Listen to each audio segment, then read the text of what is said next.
Hello and welcome to this Ask Me Anything. We're really excited to do this, and this is our first time, so we'll see what happens. It's going to be fun.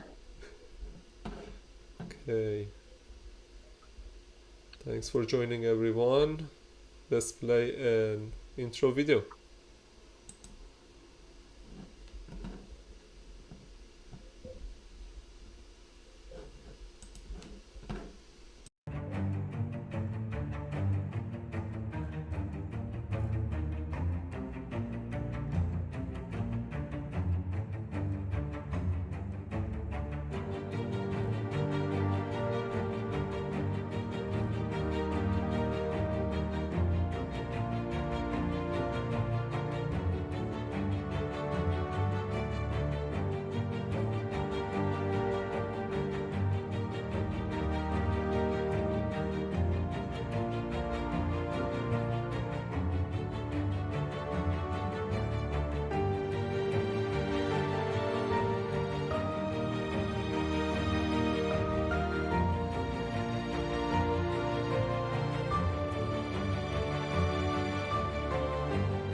Great!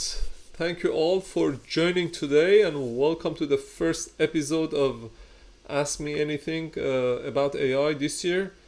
Sam and I are excited to talk to you and to learn more about your questions and answer them. Sam, you want to say something? Yes, hi everyone.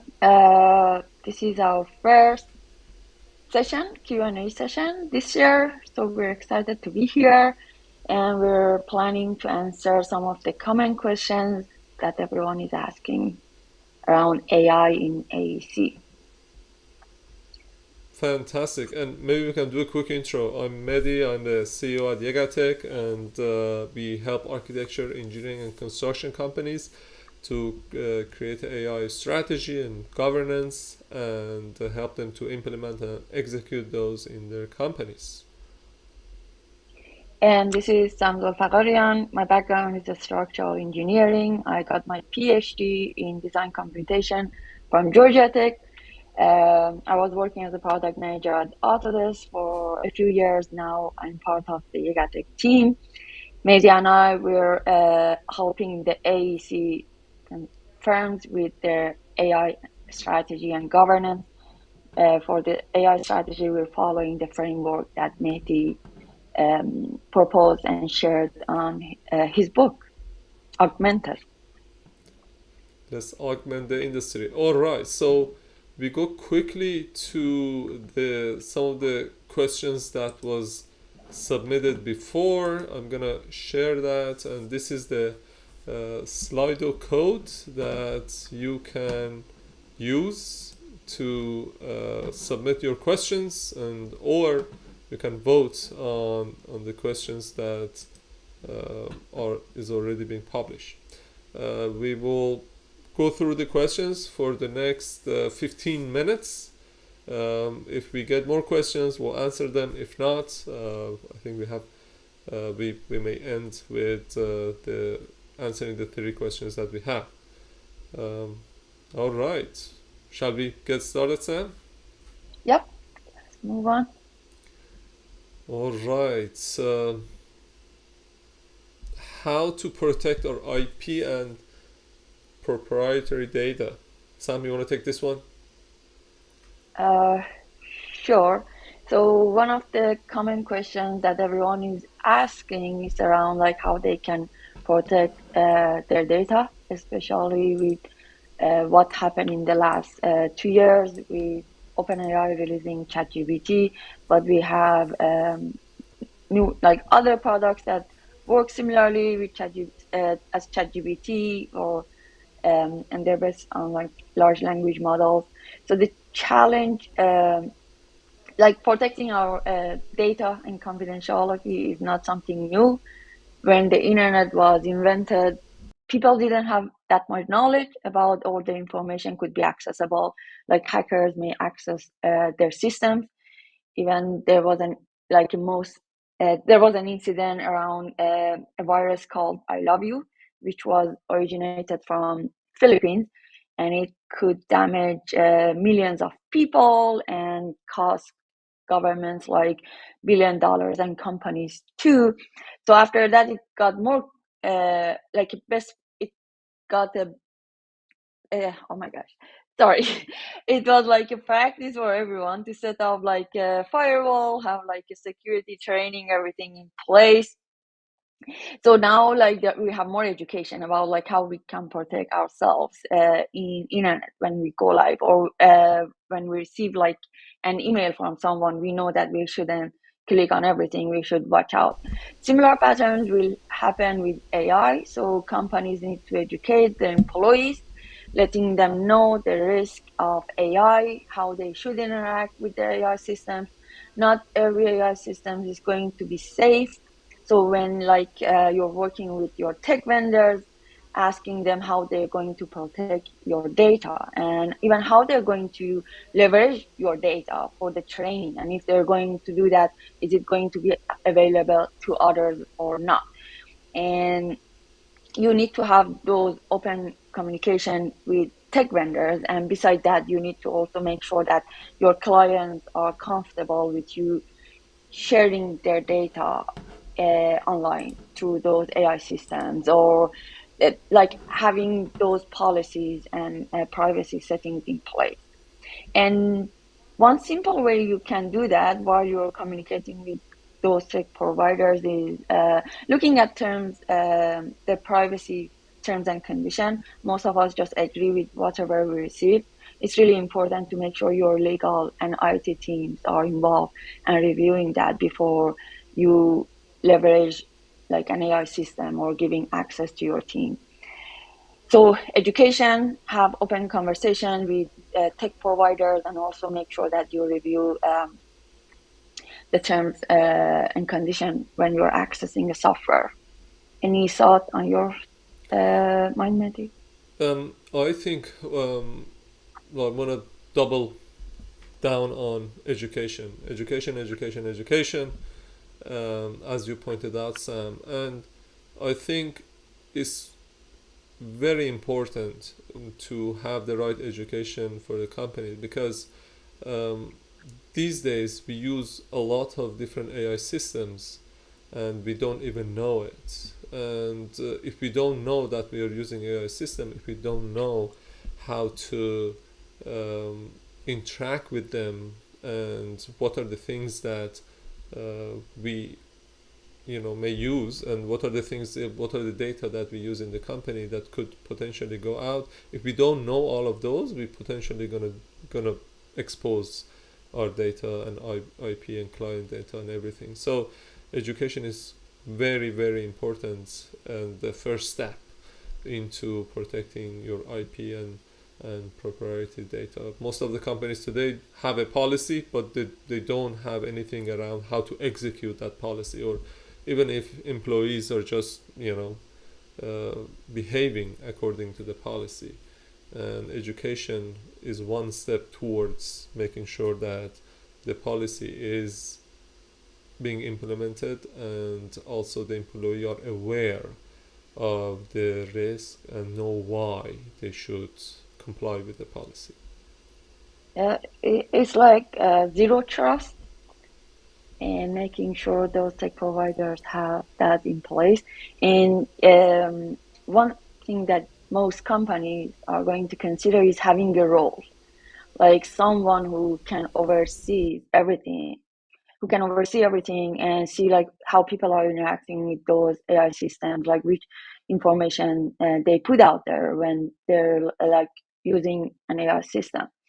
So it's really important to make sure you have someone like a supervisor and advisor that oversees everything. You mentioned zero trust, and this reminded me of um, the way that, so in the US culturally we trust first and then we verify. And with using AI system, we kind of should change that culture: verify, verify, verify, and then maybe trust. So it's a kind of a mindset shift for a lot of people that, hey, don't trust this, please verify, and many many times before you really can trust it. Yeah. All right, fantastic. Okay, next question: will AI kill creativity in design? Do you wanna take the first shot, and then I? Well, Yeah. yeah, sure. Will AI kill creativity in design? I think the answer really depends on the definition of creativity. What part of the design is it could be individual, at the individual level. What part of the design you see as being creative? So I think, my interpretation of a design, and when I work as a structural engineer, um, for me, a lot of the creativity was into defining a problem and scoping a problem, and that problem definition phase, when client has all the uh, requirements, and you need to create a design that satisfy client requirements and compliance and all budget and all the things. That design definition, that problem statement, and uh, creation of the problem is something that was creative process for me. So and the rest of it is, I could also see, beside the problem definition, the decision making part, the not necessarily the authoring part of the design, but mostly around, if I have these 3 5 options at this time based on this information, what are the decisions that we need to make?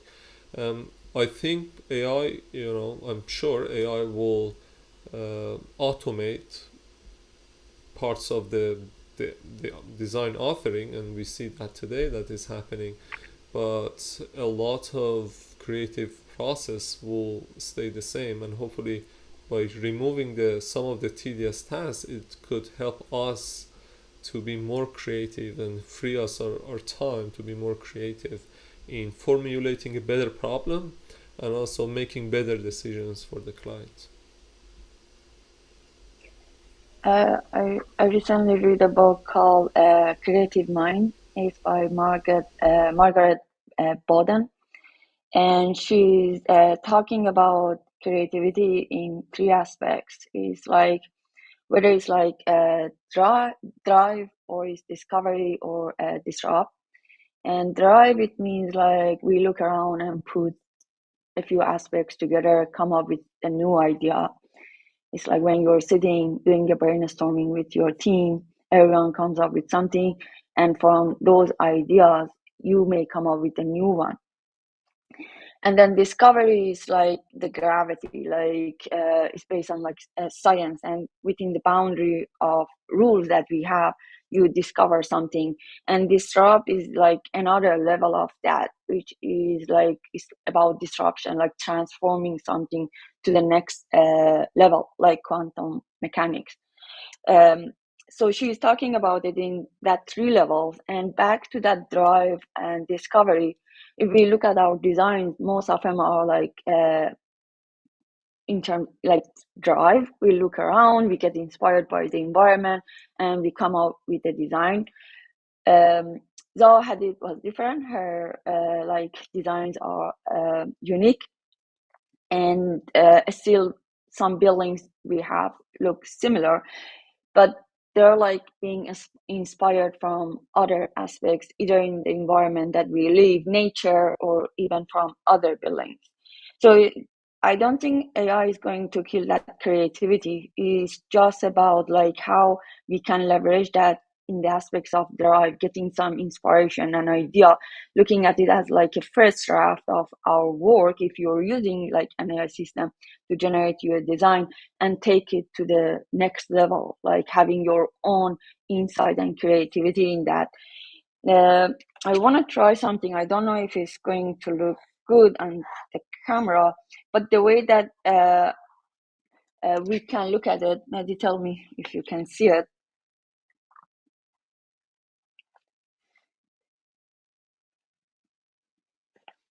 I should get more advanced. Here is like we have dependencies, and here is the creativity. So the way that, can you see it? Yeah. Okay, I think you're on mute, Mehdi.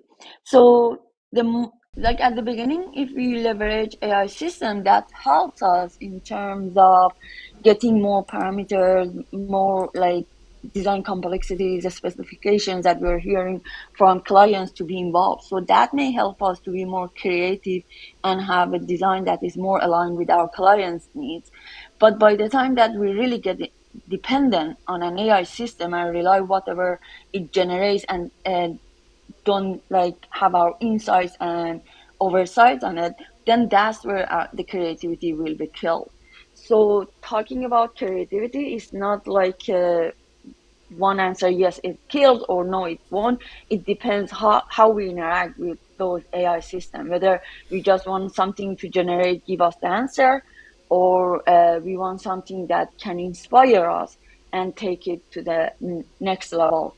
And here I can show it, but depending on how much dependent you get on an AI system, you also increase the risk for yourself, because let's say if you depend on an AI system, generate, do the analysis, everything for the building structure, and you don't check it out and just go and stamp it, then there is a risk, right? So you want to make sure that you leverage AI system in a way that don't increase the risk of your work.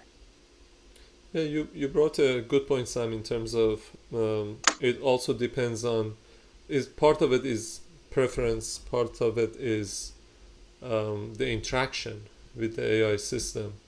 And if you rely heavily on automation, then you will forget that part of the process.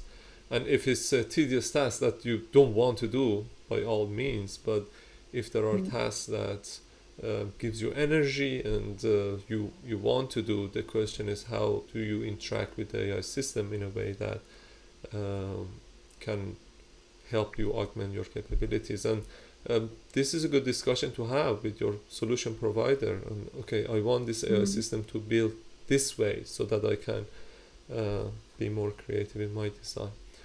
All right, I guess we're running out of time now. Let's talk about, the next question, let's take it for 5 minutes and we'll do a wrap up Okay. Yep. then. So the question is, how will AI impact our job market? Will we have our job as architects in the coming years? Sam?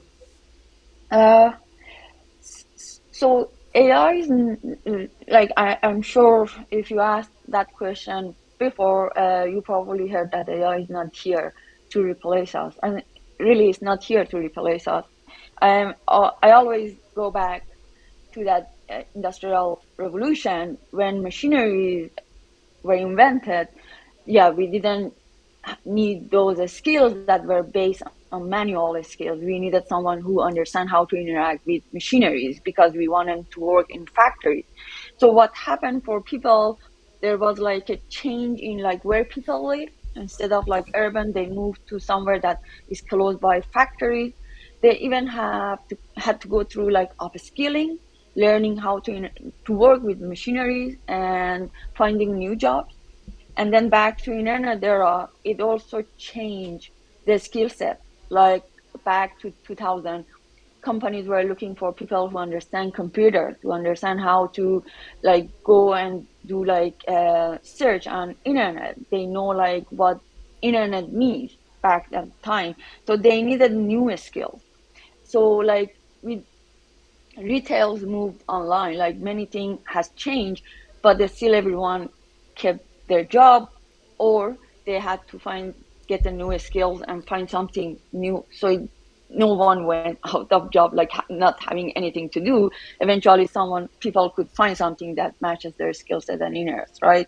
So similar thing probably will happen with this internet era, sorry, AI era. And people need to upskill themselves, and this is where companies need to invest, making sure that employees are educated, they understand what AI is, and they understand like how they can get the most value out of it. Because some jobs probably will be impacted by AI, but the question is like how you can upskill and making sure that your knowledge and talent will stay relevant to what's happening in the market. So let's not think that AI is going to run the world and not create like a fear around it. Let's see how we can keep ourselves relevant to what's happening and what we have control of. And that's where we can like upskill ourselves. We can learn more about this domain. Maybe your thought? Yeah, I think that with AI as an efficiency tool, if you're talking about the design, you can do design in a shorter time, and you can do more designs, and you can do it in a better way. You can find design that are more sustainable, meets client demands, and so on and so forth. So how it will impact, I hope that it can help the design industry at least to get away from the hourly rates and hourly basis, and help us to create new business models. And to do that, we need to create an AI strategy and a business strategy, and then AI strategy that can support that. Will we have our jobs as architects in the coming years? Of course you have, but the nature of the job will change, and some of the tasks that you will do will change. And you at the end of the day, if you really want to serve the clients, the question is, with the power of AI tools, how you can deliver more value, and how much of that value that you're delivering you can take as a designer in your company, or as an executive in your company. So you will have your job, but the nature of the job will change. You will have your business, the nature of the business will change, and the business model needs to change. And if you don't make those changes, it's going to be really painful for our industry. All right, anything else to add? We have 1 more minute to wrap up. I think we're good. Let's wrap it up, and we'll keep the rest of the question for the next event, if there is any. All right, so uh, fantastic. Thank you, Sam. Thank you all for joining today. If you're interested uh, to receive the free chapters of the book, please download that from our website. Also, we have an AI workbook that you can download and start implementing AI strategy and create AI strategy for your company. And yeah, so just put in the where did you hear from us, live Zoom webinar, live webinar, and not Zoom. And we will select some of the people who participate, and we'll send you a signed copy of the book, US only. And yeah, thank you so much for joining us today, and we'll see you in our next event. Thanks, everyone. Thanks, Mandy.